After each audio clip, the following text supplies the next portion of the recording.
Amém. Nós vamos seguir. Hoje é o primeiro domingo do mês. Qual é o livro da Bíblia onde nós vamos concentrar a nossa atenção? Efésios, muito bem. Vamos à carta aos Efésios. Está ali logo depois da carta aos... Alguém sabe qual é o que está antes? Gálatas. E o que é que está depois? Filipenses, muito bem. Então vamos abrir aí em Efésios. Nós estamos a continuar a nossa série para perceber o que é a igreja, a essência do que é a igreja. Temos falado que a essência da igreja é família, é ser família, esta é a essência. O versículo-chave que temos estado a usar na carta aos Efésios para centrar as nossas mensagens é este: já não são estrangeiros nem hóspedes, fazem parte do povo santo de Deus e são membros da sua família. E da última vez, nós, família de Deus, igreja, família, nós tivemos a refletir sobre o quê? Sobre como é que nós, família de Deus, devemos viver uma nova vida. Certo? Quando alguém se torna família de Deus, tudo muda. Tudo muda. Passamos a viver uma nova vida. Essa é a intenção de Deus. A passagem que nós terminamos foi esta: vivam, portanto, uma vida nova, já que são família de Deus. Se são família de Deus, se Jesus, como o Milton estava a dizer, é Salvador e Senhor da vossa vida, da nossa vida, então vamos viver uma vida nova, uma vida digna da nova humanidade criada à imagem de Deus. Baseada em quê? Em que é baseada essa nova vida? Não é uma nova vida só por ser nova. É uma nova vida baseada na justiça e na santidade que vem da verdade. Estes os valores que estão na base da nova vida que nós vivemos. Paulo, depois desta passagem, ele continua a falar da nova vida, mas entra em coisas muito práticas. E ele dá-nos muitos exemplos do que é que muda, do que é que deve mudar na vida de alguém que tem uma nova vida em Jesus. Porque não é suposto Jesus ser só um acrescento na nossa vida, só um acessório. Eu não tinha Jesus, agora tenho Jesus. Pronto, é tudo quase igual, não sei muito bem o que é que mudou. Irmão, irmã, se essa é a perspectiva, então alguma coisa está mal com a tua fé. Porque se não se consegue perceber o que é que mudou antes, o que é que mudou depois de Jesus entrar, então alguma coisa está errada, porque Jesus muda. Jesus muda-nos de uma vida baseada na nossa velha natureza, baseada nos nossos próprios instintos, nos nossos próprios apetites, para uma vida que é baseada na justiça e na santidade que vem da verdade. E essas coisas não são nada naturais em nós. Alguém já percebeu isso? Não são coisas naturais em nós. Tem que ser o Espírito de Deus a operar em nós sobrenaturalmente. Paulo dá então muitos exemplos. O que é que significa viver uma nova vida? Alguns exemplos do que muda. Mas antes de entrarmos nos exemplos, vamos lembrar que este foco de Paulo, atenção agora, este foco de Paulo, ele vai se focar em comportamentos, coisas que mudam nos comportamentos. Mas ele só entra nos comportamentos no capítulo 4, no fim do capítulo 4. Depois de quê? Depois dele falar do que é que muda o comportamento. E o que muda o comportamento é tudo o que está para trás. O comportamento não é mudado por a gente entrar numa nova religião. A mudança de comportamento não é para nós sermos muito boas pessoas, para vermos se Deus nos aceita, ou se Deus nos põe assim as nossas boas ações na balança, se as nossas ações pesam mais do que as nossas ações más, e se Ele então nos aceita. Não, a mudança de comportamento não é isso. Não é isso. A mudança de comportamento tem toda uma história que tem a ver com o plano de Deus para nós. O plano de Deus. No capítulo 1, Paulo fala do plano eterno de Deus em Cristo. É um plano eterno. Qual é o centro deste plano? O centro deste plano qual é? Alguém tem alguma ideia? Qual é o centro do plano de Deus em Cristo? O centro.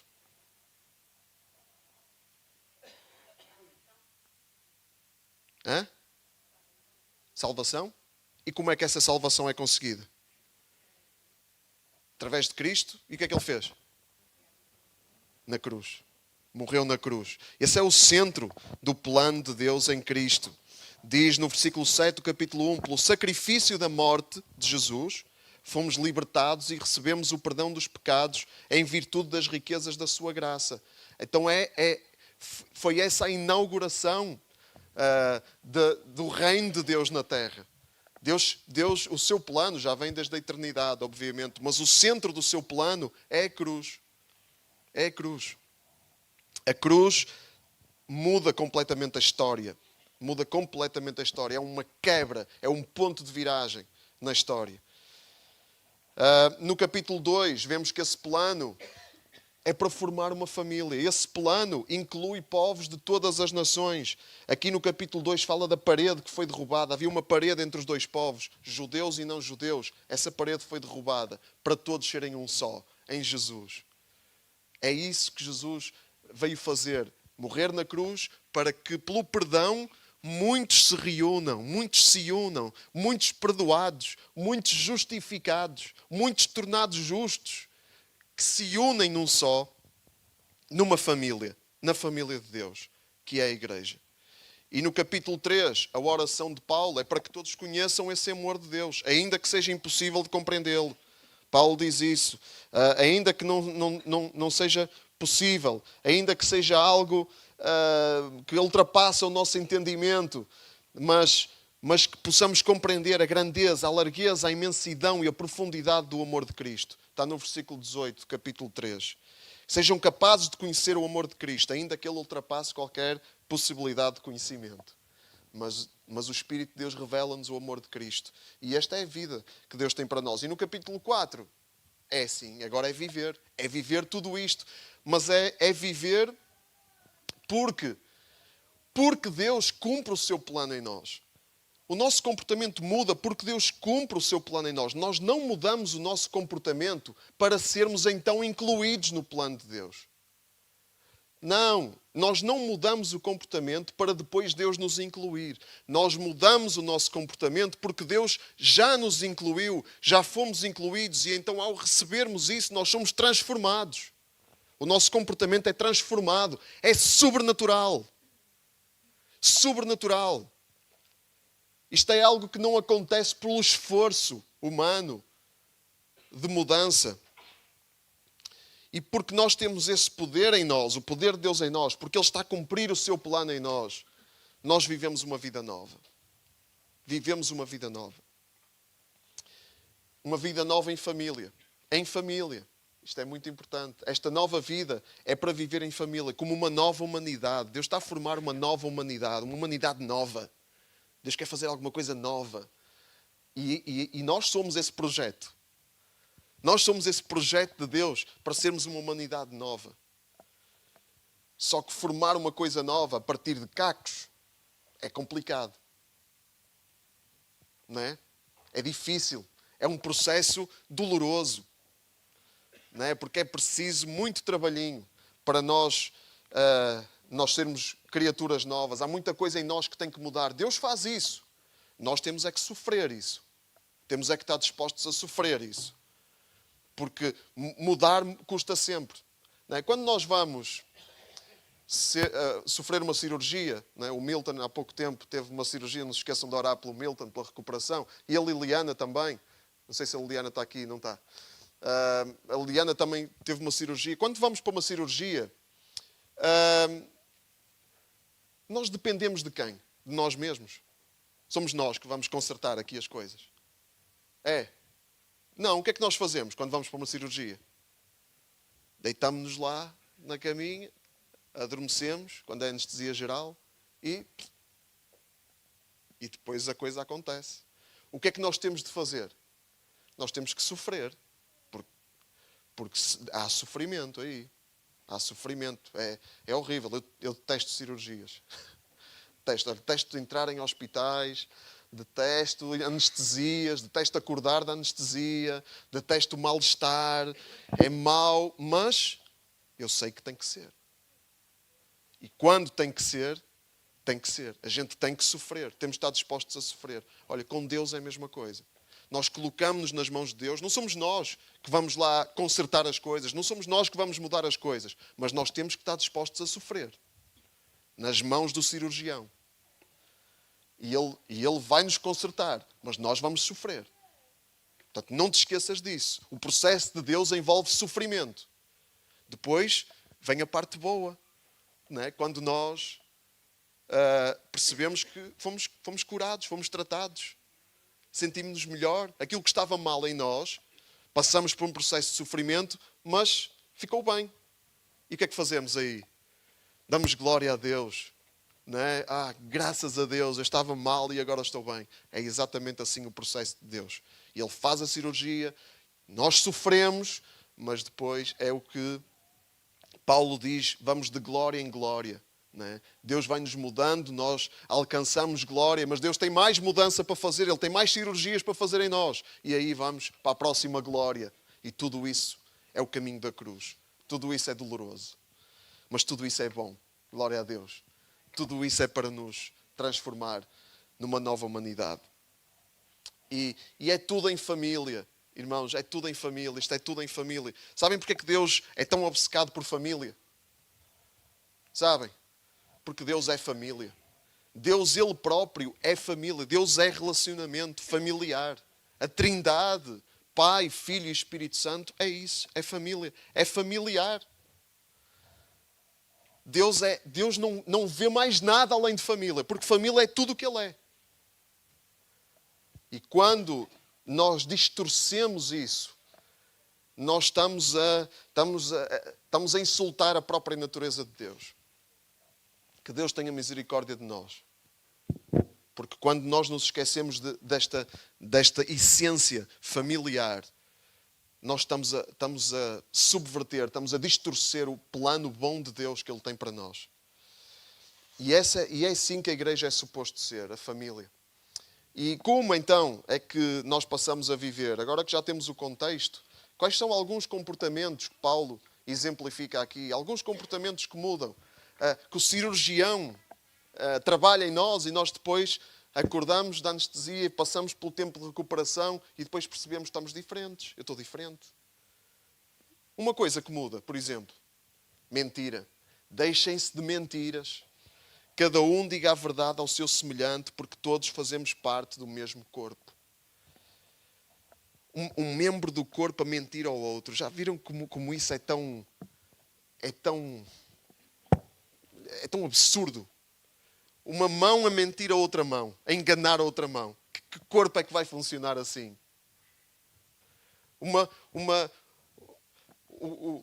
O tronco a mentir às pernas. Como é que isso vai funcionar? Deixem-se de mentiras porque todos fazemos parte do mesmo corpo. Isto fala de honestidade, de verdade. É assim que nós nos devemos relacionar, com honestidade, com verdade. Não temos que dizer tudo a toda a gente, nem temos que dizer todas as verdades em todo o tempo. Há verdades que nós não temos que dizer a toda a gente. Mas é importante nós sermos autênticos. Haver pessoas que conhecem a nossa intimidade. Não vivermos uma vida dupla. É importante isso. É fundamental, não é? Porque não faz sentido. Um membro a viver uma vida dupla, a viver uma coisa à parte completamente do resto do corpo. Como é que esse membro vai estar doente e o corpo também vai sofrer? Porque o corpo precisa dos membros saudáveis. Então deixem-se de mentiras. A mentira é trevas. A mentira é o recreio do diabo. O diabo adora a mentira. Ele adora a mentira. Porque a mentira é trevas. Vamos abrir em João 8. João 8, versículo 44, rapidamente. João 8, 44.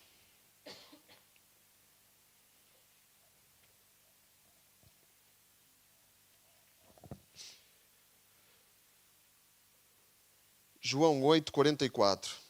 Jesus está a falar para as autoridades dos judeus, para os chefes, para os líderes dos judeus, líderes religiosos.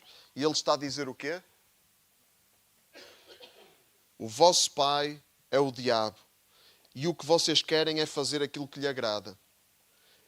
Ele foi assassino desde o princípio, nunca esteve ao lado da verdade, porque nele não há verdade. Quando diz mentiras, fala do que lhe é próprio, porque é mentiroso e o pai da mentira. Então o diabo, com a mentira, ele está como peixe na água. Ele adora isso. Aí é o recreio dele, aí ele diverte-se. E quando nós andamos na mentira, aí o diabo, ele adora a nossa vida. A nossa vida para ele é ótimo, continua assim. Ele diz assim, continua assim, estás bem. Aí continua a enganar, continua a fingir, continua a omitir, continua. Ele fica todo contente. Mas se somos transformados por Deus, isto passa a não ser uma coisa confortável para nós. Não estamos confortáveis com a mentira. Por isso é que diz na Bíblia, para nós confessarmos os nossos pecados, para nós sermos sinceros. Se há alguma coisa errada, vamos abrir o jogo. Não temos que dizer a toda a gente, nem pôr no Facebook, irmãos, nem no Instagram. Ok? Não temos que dizer ao mundo todo, não temos que confessar o nosso pecado ao mundo todo, mas temos que ter alguém em quem nós podemos confiar.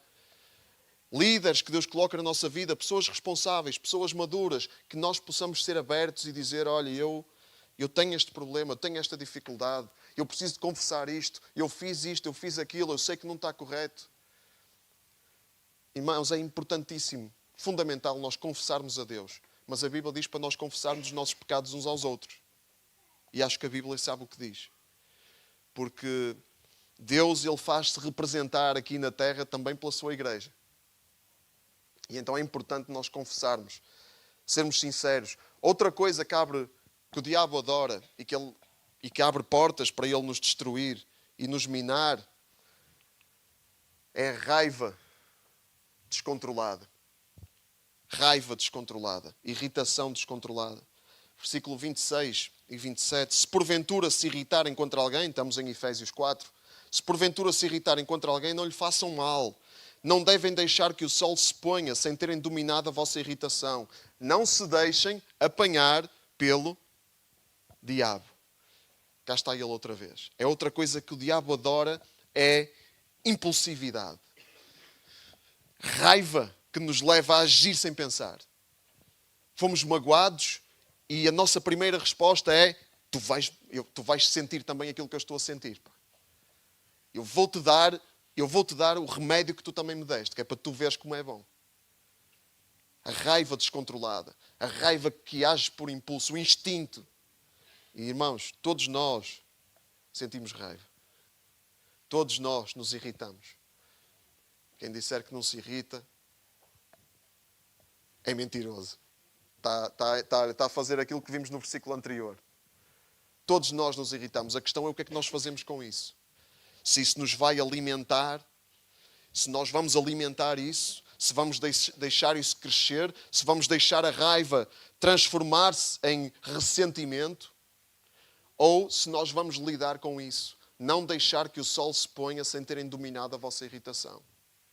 Não deixes a raiva ficar aí durante muito tempo. Não deixes a irritação crescer aí durante muito tempo. O que Paulo fala aqui é um dia, até ao fim do dia. Quando o sol se põe, já devemos estar pacificados. O nosso coração já deve estar pacificado. E como é que isso se faz? Como é que isso se faz? Como é que nós conseguimos pacificar o nosso coração? Fazemos muito esforço, não é? Batemos assim com a cabeça na parede. Às vezes pode ajudar, não é? Ou quem tem um saco de boxe em casa, não é? Dar assim uns socos no saco de boxe para deixar a raiva sair. Pode ajudar, mas não é isso que vai pacificar o nosso coração. O que é que pacifica o nosso coração? É o Espírito de Deus.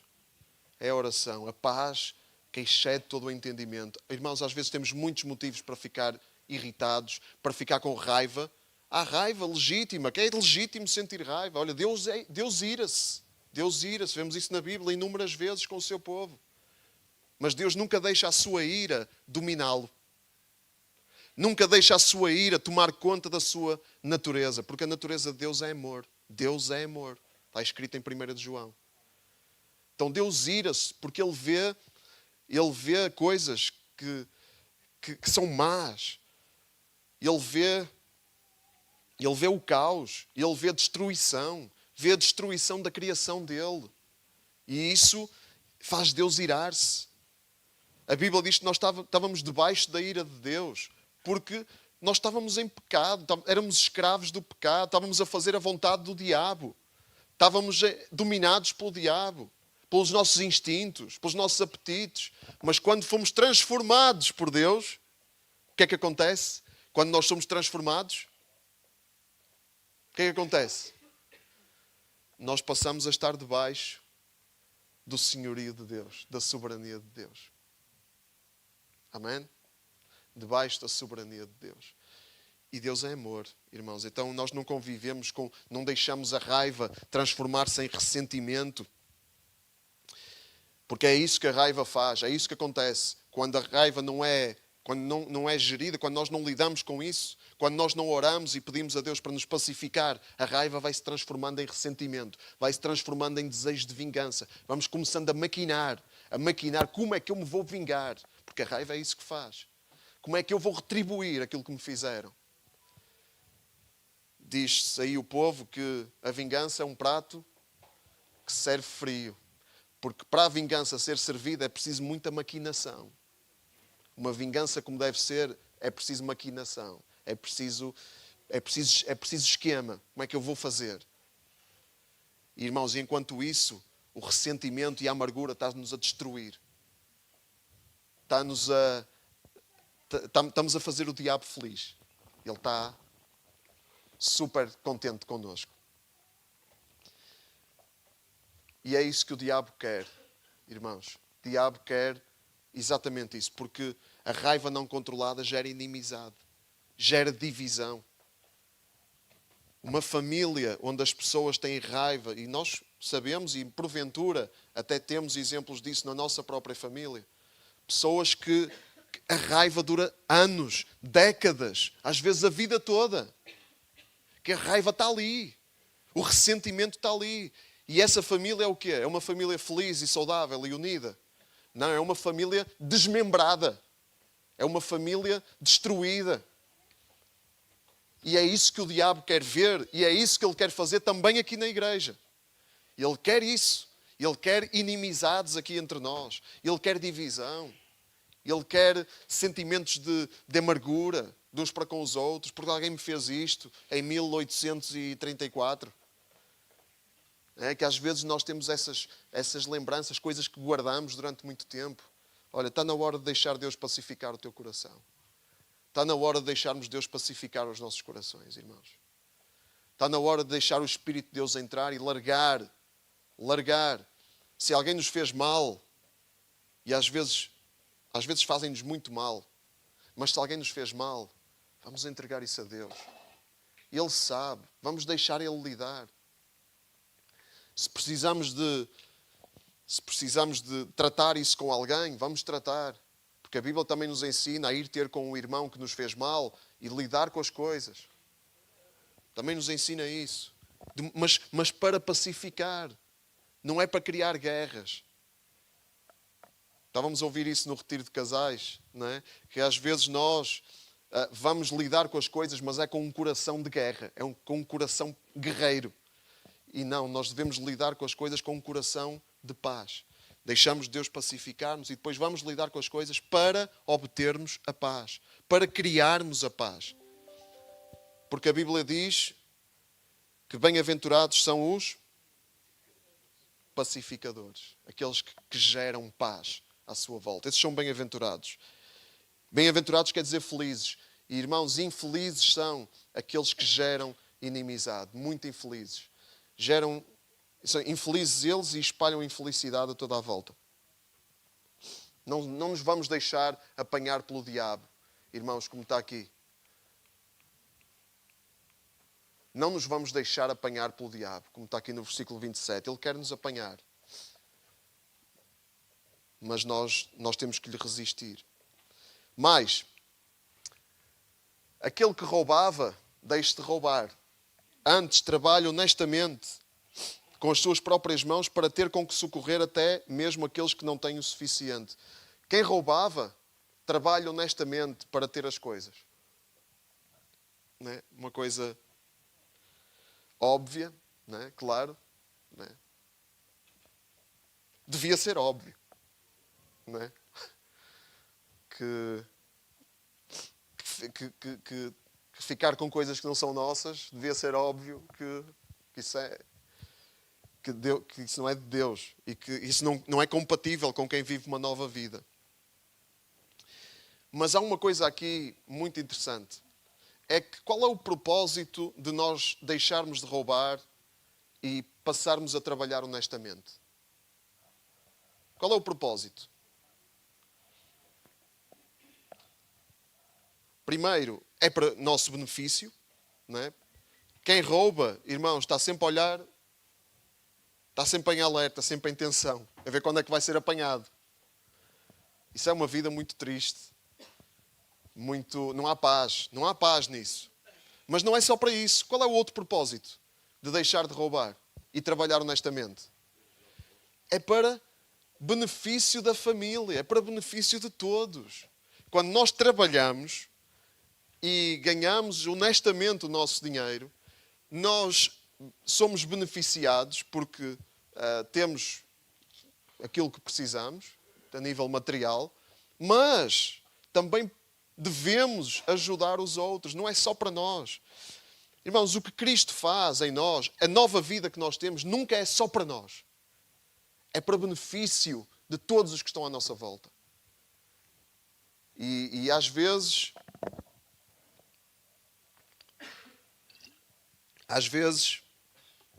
somos muito generosos quando temos pouco e somos muito avarentos quando temos muito. Às vezes isso acontece. Quando nós temos mais, quando nós passamos a ter muito, é mais difícil largar. Às vezes há esse fenómeno. Não é? Às vezes há esse fenómeno. Somos afetados pela ganância. Nós vamos já falar mais sobre a ganância. Mas vamos adiante. Como é que nós podemos, na nossa nova vida, ser bênção também? Além de trabalhar e ter recursos para sermos generosos, cumprirmos os nossos compromissos e abençoarmos pessoas à nossa volta. Como é que nós podemos ser bênção? Pelas palavras. Que nenhuma palavra imprópria saia da vossa boca. Pelo contrário, que as vossas palavras sejam úteis e edificantes para fazerem bem àqueles que vos ouvem. Isto é muito simples, irmãos. Nós podemos fazer uso das palavras que saem da nossa boca para fazermos bem àqueles que estão à nossa volta, ou podemos usar o nosso discurso e as nossas palavras para fazer mal. Nós temos esse poder. As palavras têm muito impacto. Alguém já percebeu isso? Palavras às vezes doem muito, não é? E às vezes abençoam muito. Há palavras que nos abençoam grandemente. Úteis, edificantes. O que quer dizer útil e edificante? Quer dizer que é algo que é bom, que é necessário. É algo que tem utilidade, uma utilidade para construir, edificar, para construirmos a vida de alguém, para acrescentarmos à vida de alguém. As nossas palavras têm esse poder de encorajar. E, irmãos, deixem-me dizer-vos, nós somos muito, e deixem-me dizer-vos uma coisa, na nossa cultura, aqui no sul da Europa, a nossa cultura latina, eu acho, é muito pronta a criticar e muito pouco pronta a encorajar. Concordam comigo? Estamos sempre a queixar-nos do que está mal. Quando foi a última vez que alguém aqui falou bem do governo? Também é difícil, não é? Eu sei que é difícil, eu sei que é difícil. Mas é que nós apanhamos esse registro. Nós apanhamos esse registro de estar sempre a criticar e sempre a falar mal. Apanhamos isso. Apanhamos isso e levamos isso para onde? Para todo o lado da nossa vida. Levamos isso para o nosso casamento, que só vemos o que está mal. Levamos isso para os nossos filhos, que só vemos o que eles fazem mal. Nunca os encorajamos, nunca destacamos as coisas boas que eles fazem. Só lhes damos na cabeça, só nos lembramos às vezes que eles existem quando eles fazem alguma asneira. Levamos isso para a igreja, irmãos. Só crítica. Porque é que não fizeram isto? E porque é que decidiram assim e não decidiram assado? E fizeram isto e não fizeram aquilo? Crítica, irmãos. É esse, nós adotamos esse registro. E não abrimos a nossa boca muitas vezes para encorajar, para destacar alguma coisa boa que foi feito. Isso para nós é o normal. Pronto, está bem, não incomoda. Está bem, não incomoda. Só incomoda o que está mal. E nós só reagimos quando alguma coisa nos incomoda. Quando não incomoda, a gente nem nota. Mas nós temos este poder, irmãos. Nós podemos construir com as nossas palavras. As palavras constroem, as palavras incentivam. As palavras úteis e edificantes levam a pessoa a querer melhorar mais. Levam a pessoa a querer ainda fazer melhor. Há um efeito, em psicologia está estudado. É o efeito do reforço positivo. Quando nós dizemos alguma coisa boa, destacamos alguma coisa boa, isso vai trazer motivação. Quando nós passamos a vida a apontar os erros, e deixem-me dizer-vos, é importante a gente perceber o que é que pode ser corrigido, o que é que pode ser melhorado. O problema é o nosso desequilíbrio. É que às vezes é só isso que nós vemos. E também é a forma como falamos. Nós podemos falar nós podemos apontar alguma coisa que precisa de ser melhorada, a dizer isto não presta para nada, ou podemos dizer, olha, se calhar funcionava melhor feito assim, talvez, não sei, o que é que achas? É uma pequena diferença, não é? É, mas que faz toda a diferença. Irmãos, que nenhuma palavra imprópria saia da vossa boca. Estamos a ver o padrão? Estamos a ver aqui o padrão de Deus? Que nenhuma palavra imprópria saia da vossa boca, mas que as palavras sejam úteis. Úteis. Será que aquilo que eu vou dizer, que eu estou a pensar dizer, é útil? Será que isto vai adiantar alguma coisa? Será que isto vai produzir alguma coisa de jeito? E edificante. Será que isto vai construir? Será que isto vai ajudar? Ou vai ser só ou vai ser só destrutivo? Vai ser só destrutivo. Sabem, todo o discurso destrutivo é egoísta. Todo o discurso destrutivo é egoísta. Quem usa discurso destrutivo não está a pensar nos outros. Está a pensar em si e no que quer mandar para fora. Eu estou incomodado com isto, então vou mandar isto para fora. Não quero saber. Temos esse mito na nossa cultura. Temos esse mito na nossa cultura que eu sou assim, sou uma besta quadrada porque sou transparente. Sou assim, sou honesto. Até há um treinador de futebol que diz muito isso, não é? Não vou dizer quem é. Não é? Diz muito, eu sou autêntico. Eu sou mal educado, sou uma besta quadrada para as pessoas que estão à minha volta, porque eu sou autêntico. Sou assim, como se isso fosse uma coisa boa, ser autêntico. Às vezes é ser autista mesmo. Ser autista centrado em si próprio. Só a pensar no que eu quero mandar para fora e não a pensar nas pessoas que vão receber aquilo que eu mando para fora. Todo o discurso destrutivo é egoísta, focado apenas no ego e não no bem dos outros. Quem usa discurso destrutivo não está a pensar no bem dos outros, nunca. E atenção, eu não estou a dizer fazer de conta que os problemas não existem. Estou a dizer, como já falamos, ser pacificadores diante dos problemas. Vamos ter uma atitude construtiva perante os problemas. E não para destruir. Qual a razão principal de nós nos comportarmos de uma maneira cristã? Porquê é que nos comportamos como Cristo? Qual a razão principal? Qual é a nossa motivação principal? Ideias. Qual é a nossa motivação principal para nós nos comportarmos bem? Vamos pôr assim. Qual é a razão principal? Porquê é que a gente se porta bem? PAs. Vocês portam-se bem? Sim. Porquê? Porque sim. Porque sim não é resposta. Pá. Alguém sabe porque é que se porta bem? Vocês são robôs? Fazem as coisas sem pensar porquê? Então, Kevin, porquê é que te portas bem? Porque sim. Um começa, pronto, descamba logo. Porquê que a gente se comporta bem? Porquê que a gente se comporta como Cristo? Para nos sentirmos bem? Principalmente?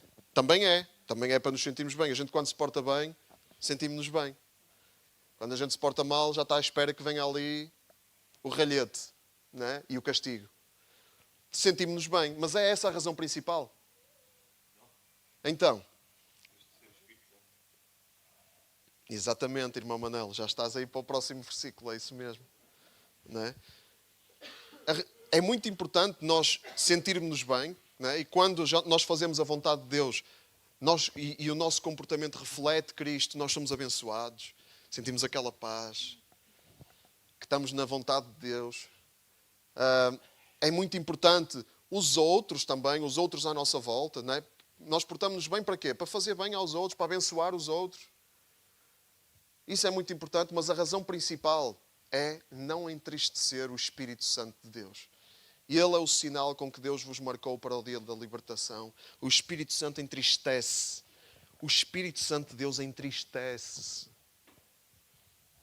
Nós amamos Deus, irmãos. Amamos Deus. Nós queremos ver as pessoas que nós amamos, queremos vê-las tristes. Ou queremos vê-las felizes? As pessoas que nós amamos, nós queremos vê-las felizes. Certo? Acho que sim. Nós amamos Deus. Queremos vê-lo triste ou feliz. E é verdade, o Espírito Santo entristece. Entristece com a mentira, entristece com a desonestidade, entristece com o roubo, entristece com o discurso destrutivo, com a raiva, entristece com a raiva descontrolada, com a inimizade, com a divisão. Deus, sabem, nós temos que pensar, Deus é o nosso principal espectador. Há um autor que eu gosto muito, que é o Os Guinness, ele fala, nós temos uma audiência de um. A nossa audiência é um. Quem é a nossa audiência? Deus. Ele é o nosso principal espectador. É assim que nós temos que pensar. Claro que a nossa audiência é muito mais gente. Não é? Mas mesmo quando estamos sozinhos e não há mais ninguém à volta, que motivação é que nós temos para fazer a vontade de Deus? Nos nossos pensamentos, naquilo que nós vemos, consumimos nas redes sociais, nas séries que vemos e nos filmes que vemos. Estamos sozinhos, ninguém nos vê. Qual é a nossa... O que é que nos move? É porque Deus está-nos a ver. Ele é o nosso espectador. E não só, Ele está em nós. Ele está em nós, se somos filhos dEle. Então, Deus é o nosso principal espectador. Irmãos, o Espírito Santo tem um coração sensível. E temos que pedir perdão, todos nós, por entristecermos o Espírito Santo tantas vezes. Não nos vamos esquecer de pedir perdão por entristecermos o Espírito Santo tantas vezes. Não nos vamos esquecer de pedir perdão. Porque Deus perdoa-nos, mas vamos nos lembrar que o Espírito Santo é sensível. E é por isto, irmãos, não é porque é uma regra, agora o comportamento é uma regra religiosa, ou é porque nos sentimos bem, ou é porque fazemos bem aos outros. Não. Então, resumindo, irmãos, qualquer espécie de ressentimento, ira, irritação, indignação ou injúria, insulto, deve desaparecer do vosso meio, bem como toda a espécie de maldade. Sejam delicados. Sejam delicados. Nós às vezes é difícil, malta do Norte, às vezes é difícil sermos delicados. Somos um bocado abrutalhados. Somos um bocado abrutalhados, somos. Somos abrutalhados. Somos assim. É um bocado a nossa cultura. Sabem, faz-nos bem sairmos da nossa cultura e vermos outras para percebermos um bocadinho melhor a nossa. Somos um bocado abrutalhados.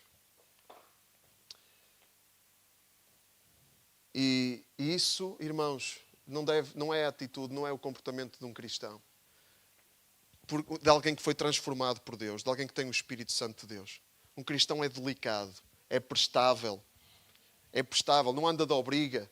Não é? O que é que eu posso fazer? Como é que eu posso abençoar? Onde é que eu posso estar? Onde é que eu posso agir?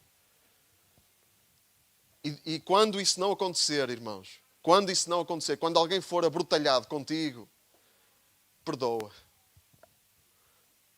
Perdoa. Perdoem-se uns aos outros como Deus vos perdoou em Cristo. Quando alguém não estiver a cumprir, quando alguém não reunir todas estas mudanças, porque nós todos estamos em processo de transformação. Ou alguém já está aqui completo? Alguém já está completo aqui? Ninguém levanta a mão, acho que ninguém está. Estamos todos em processo de transformação, então todos precisamos que sejam pacientes connosco. Amém? Que nos perdoem quando nós erramos. Não vamos agora entrar naquela, tu és cristão e estás a falar daquela maneira, tu viste o pastor na igreja, ou leste a palavra diz para seres, nenhuma palavra imprópria sai da tua boca. Já estamos a acusar. Vamos pensar um bocadinho, vamos pensar que estamos todos num processo de transformação. E se há alguém que tem uma dificuldade em alguma destas áreas, vamos lidar com isso com um coração de pacificar. Como é que podemos ajudar? Como é que podemos construir? Como é que podemos contribuir? Não a acusar, não a deitar abaixo, não a destruir, porque isso é obra do diabo. Então, nós estamos aqui a chegar aqui ao cerne da questão. Perdoem-se uns aos outros como Deus vos perdoou em Cristo. Nós fazemos o que fazemos porque Cristo, Ele já fez a obra em nós. Mais uma vez, vamos lembrar, eu quero terminar assim, porque facilmente nós focamos-nos no comportamento. O que é que um cristão faz? Como é que um cristão se comporta? É assim, é assim, é assim. Não, calma, é porque Deus, Ele já fez a obra. É porque Deus, Ele já nos transformou. Então, sigam o exemplo de Deus. No versículo 1 do capítulo 5. Sigam o exemplo de Deus, uma vez que são seus filhos queridos. Somos filhos de Deus, queridos. Deus transformou-nos em seus filhos para seguirmos o seu exemplo. Vivam no amor de Deus, à semelhança de Cristo que nos amou. Mais uma vez, Cristo amou-nos. Então vamos amar. Porque Ele nos amou, oferecendo-se a si próprio por nós como um sacrifício bem aceito por Deus. Como um sacrifício bem aceito por Deus. Amém? Irmãos, Cristo, Ele deu a vida por nós. E a nova vida em Cristo é ser como Cristo, é viver em Cristo, é viver para Cristo. É amar, irmãos. Amar como Cristo amou, é perdoar como Cristo perdoou. Não pactuamos, Paulo repete, não pactuamos com imoralidade, com ganância. Não pactuamos com isso, não é por amor a Cristo, porque amamos Deus, como Ele nos amou. E como nós amamos, nós queremos abençoar, nós queremos ser bênção. Nós queremos ter uma vida pura. Não queremos ter uma vida imoral. Escravos dos nossos apetites. Também não fica bem dizerem palavras inconvenientes, mais uma vez, insensatas, grosseiras. Palavras de agradecimento a Deus é que devem dizer. Palavras de gratidão. Já agradeceste a alguém hoje? Já agradeceste a alguém hoje? Então vamos fazer um exercício. Olha, a pessoa que está ao teu lado, agradece a essa pessoa por alguma coisa. De certeza que vais encontrar alguma coisa para agradeceres a essa pessoa. Algum motivo. Vá lá.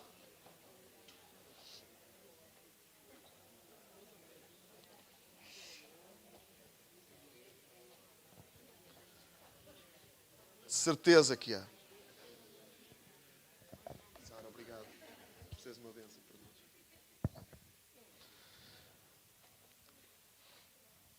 Mas, irmãos, já agradeceram? Já agradeceram, por exemplo, ao grupo de louvor? Já agradeceram à Rita? Tenho agradecido à Rita por ela liderar o grupo de louvor e preparar este tempo para nós louvarmos a Deus. Todo o trabalho que ela faz durante a semana e todos os outros membros do grupo. Já agradeceram ao pessoal da multimédia, que estão ali sempre nos bastidores, a fazer tudo funcionar? Já agradeceram ao pessoal do bar, que vem mais cedo para preparar tudo e nos servir? Já agradeceram ao pessoal da porta, quem está ali à porta? Não é? Hoje o Zé António, os irmãos Zé António chegou, ligou os aquecedores para nós, andou para trás e para a frente para deixar a sala prontinha, as cadeiras. Já agradecemos, irmãos? Já Jovens e adolescentes, já agradeceram ao Steve e à Lídia? Tenho agradecido por eles prepararem aquilo que preparam todas as semanas, que dá trabalho. Irmãos, eu podia, nunca mais saímos daqui. Não é? Vamos ter a oportunidade para agradecer também na semana que vem, na Assembleia Geral, a todas as pessoas que têm trabalhado, que têm liderado a igreja, que têm assumido responsabilidades. Ora, e quanto mais não seja, irmão, obrigado por aqui estares, obrigado por vires ouvir a palavra de Deus. Obrigado por estares aqui. Palavras de gratidão. Louvamos a Deus, irmãos. Louvamos a Deus. E, irmãos, quem não se interessa por nada disto? Quem acha que isto é tudo conversa da treta? Irmãos, quem se entrega a isto, quem se deixa dominar por estas coisas e acha que isto é tudo uma conversa que não interessa para nada, não tem parte na herança do reino de Cristo e de Deus. Atenção a estas palavras.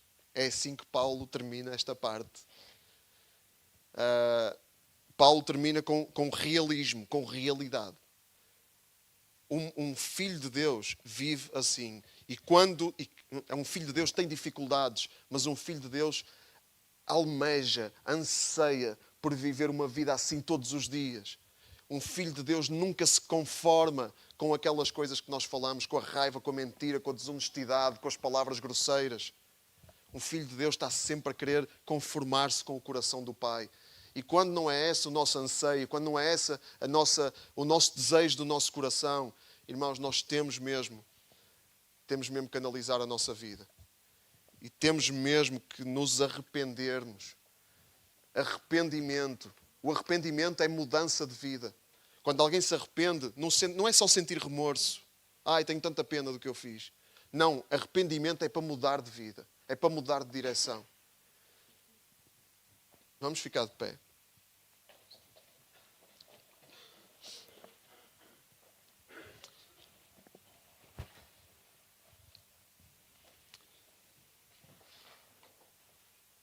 Mano, eu vou orar. Mas vou pedir que chegues a alguém que está ao teu lado, quem estiver numa fila sozinho, que chegue a alguém que esteja do outro lado. Vamos orar juntos, irmãos. Vamos praticar esta nova vida que é vivida em família, que é vivida juntos, que perdoa, como Cristo perdoou, que ama como Cristo amou. Vamos abençoar alguém com a nossa proximidade. Sim, Deus, que bênção é nós podemos viver uma vida, Senhor, nova, Pai. Já não somos escravos dos nossos apetites, já não somos escravos dos nossos impulsos, Senhor, mas vivemos pelo poder do Teu Espírito que está em nós, que nos purifica, que nos transforma, que nos torna pessoas novas, Senhor, pessoas segundo o Teu coração, que nos torna semelhantes a Cristo, Senhor. Aleluia, Pai. Aleluia, Senhor. Obrigado, louvamos, dirigimos-te palavras de gratidão, Senhor. Palavras de gratidão, que é isso que deve encher a nossa boca, Pai, e a nossa mente. Obrigado, Senhor. Obrigado, Pai. Obrigado, Senhor. Obrigado por tudo, Deus. Obrigado por tudo, Senhor. Deus, aleluia, Senhor. Te louvamos, Pai, porque Tu nos deste este caminho de arrependimento, Pai, porque Tu enviaste o Teu Filho para morrer na cruz, para que os nossos pecados sejam perdoados e nós podemos ser livres, Senhor. Livres de nós mesmos, livres da escravidão, livres do diabo, Senhor, livres das trevas, Senhor, e caminhar na Tua maravilhosa luz, Senhor. Obrigado, Senhor. Obrigado, Pai. Te louvamos, Senhor, por tudo isso, Deus. E oro, Senhor, por aqueles, Pai, que ainda não entenderam, o seu entendimento ainda não foi iluminado, está obscurecido. Aqueles que ainda estão cegos, Pai, pelo príncipe deste mundo. Aqueles que ainda não entenderam o que é o Evangelho, Senhor. Aqueles que ainda não foram transformados pelo Teu poder, Pai. Que isso aconteça agora no nome de Jesus, Senhor. Trabalha nos corações, Espírito Santo, aqueles que estão aqui, aqueles que estão online. Pai, seja onde for, onde a Tua palavra está a ser pregada esta manhã, noutras igrejas, noutras regiões, em nome de Jesus, que o Teu Evangelho transforme vidas, Pai, para a honra e glória do Teu nome, Senhor, para que esta nova humanidade, Senhor, possa crescer em número, para que sejamos mais, Senhor, mais uma multidão que ninguém pode contar, uma multidão inumerável de pessoas que são parte da Tua família, membros da Tua família, Senhor. Pai, que não se afastam, que não fogem, mas que ficam firmes no Teu propósito, Senhor. Pai, que não desistem, Senhor, mas que vão até ao fim, Senhor, naquilo que é a Tua vontade, Deus. E revela-nos a Tua vontade para nós. Revela, Senhor, a Tua vontade para a nossa igreja, Senhor. Em nome de Jesus nós oramos, Pai. Em nome de Jesus, Senhor. Aleluia, Senhor. Aleluia, Deus. Louvado seja o Teu nome. Louvado seja o Teu nome, Senhor. Amém.